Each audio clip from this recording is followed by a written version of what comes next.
Money FM 89.3, the best of the afternoon update. Eco Money on Money FM 89.3. Good afternoon, I'm Rachel Kelly. Food systems are at the heart of many environmental and social challenges.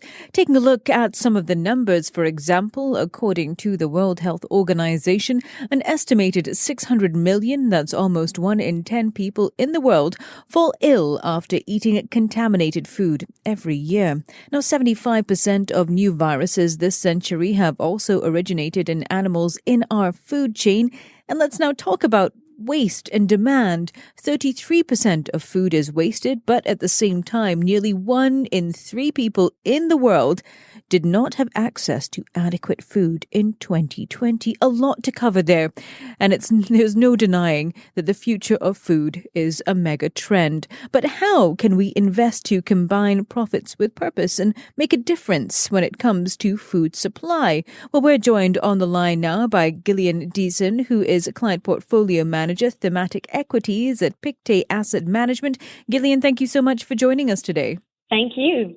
So a lot to digest, literally, when it comes to the future of food. Perhaps from your perspective, you can share with us some of the food trends that you're seeing today. Some of, I think, the most recent trends that we've been really seeing have been quite tied into the pandemic. So a lot about more functional, better for you foods, probiotics, supplements, plant-based categories, the kinds of things that are seen to boost our immunity, if you will. Okay. But then equally, we've seen a lot of trends, from farm to fork food, enabled by meal kits, vertical farming, that are really fueled by these global challenges facing our food systems, and the growing calls around that, which you may view as somewhat ESG related, for improved sustainability and quality that are coming from both consumers and governments alike.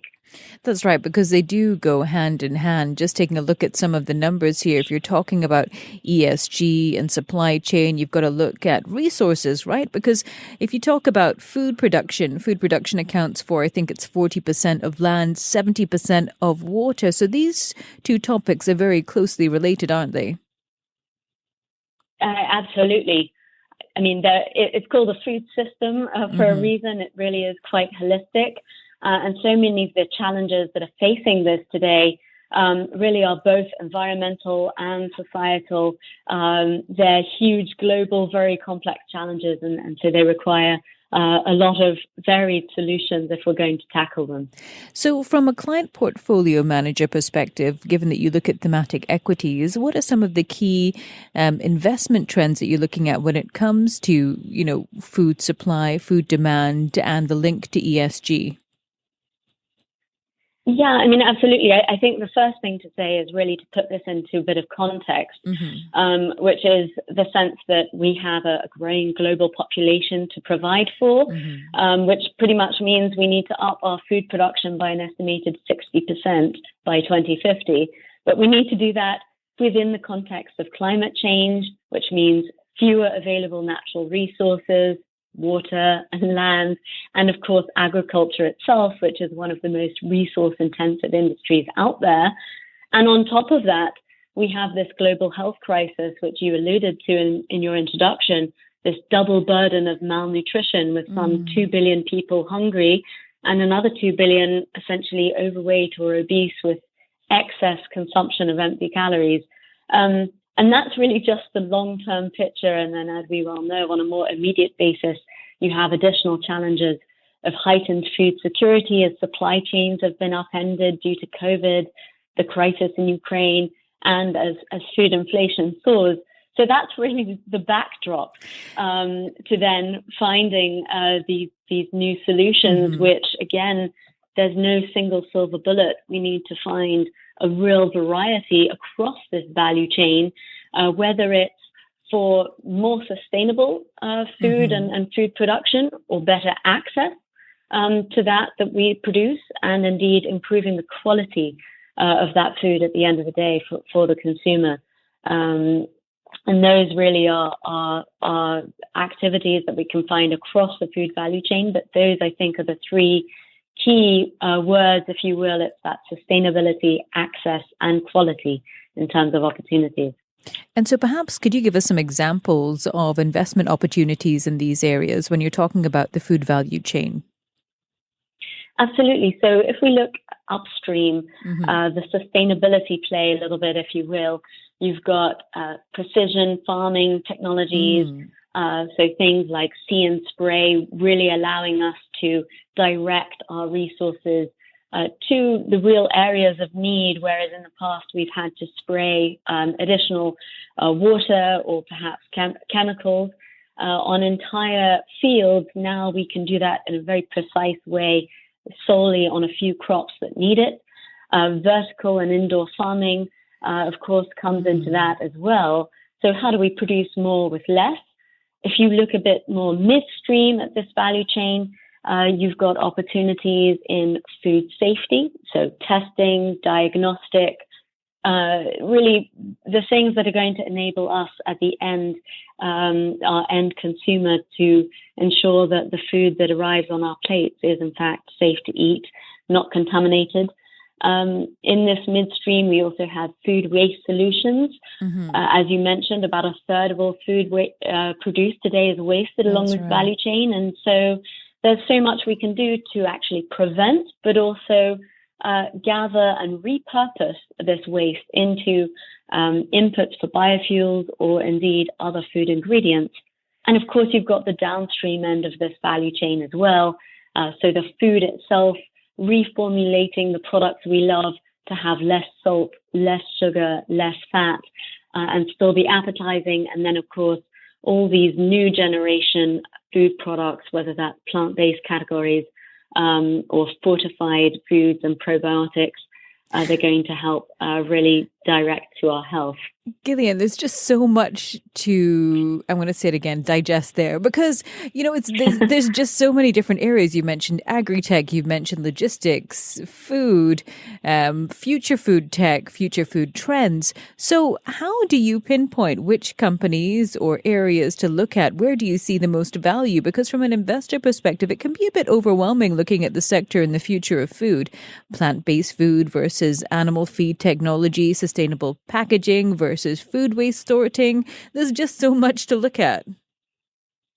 Absolutely. Well, I guess the good news in a way is that there are so many opportunities, and this opportunity set continues to grow, that as an investor, we're spoiled for choice. But I think really the important thing here is that this holistic nature of the problems we're seeing in terms of our food systems, and really viewing our food systems as one of the biggest levers that we have to really move the needle on these environmental and societal challenges.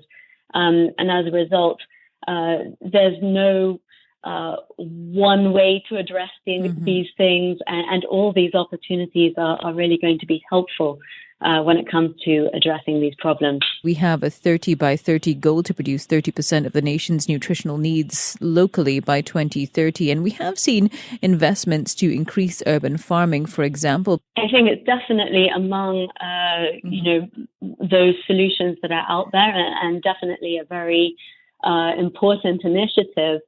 More local production, basically means that we can offer a more reliable supply. We can reduce the economic and environmental costs of logistics in the food supply chain, which can also improve, in turn, traceability. It can ease pressure on shrinking resources.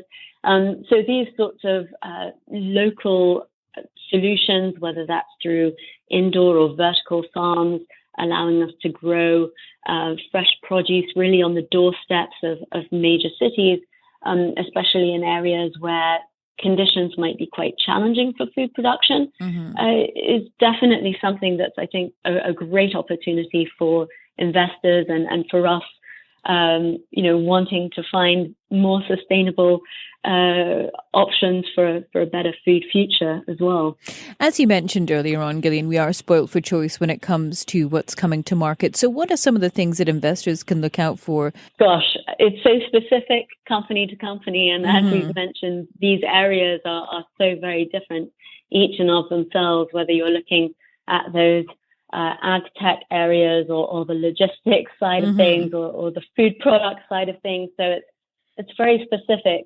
But I think really, as an investor, if your intention is truly to move the needle on finding ways to improve, our sustainability, access, and quality, which is ultimately what we need to have a more sustainable food future, then really these are the sorts of things that should be front of mind when we're looking at the activities that a company is doing and the products that they're producing. I think there's quite a lot of trade-off and debate that can happen in the food space, in the sense that we all need to eat. We all have an opinion as to what might be healthy or what might be more sustainable. But at the end of the day, we also need to be pragmatic if we are to find these solutions to provide for our global population that's growing.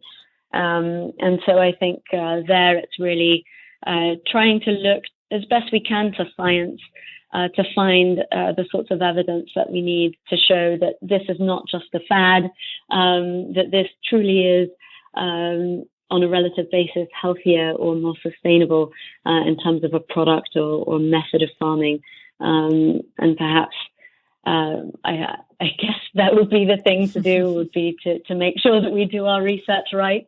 Yeah. But to find, again, one single thing to look at for all these different opportunities is tough. Okay. Well, Gillian, thank you so much for taking the time to speak with us today. My pleasure. Thanks so much. Thank you. We've been speaking with Gillian Diesen, who is a client portfolio manager, Thematic Equities at Pictet Asset Management. You're listening to Money FM 89.3, Singapore's most influential radio station. To listen to more great interviews, download our podcasts at moneyfm893.sg or download our audio app. That's AWEDIO. Available on Google Play or the App Store.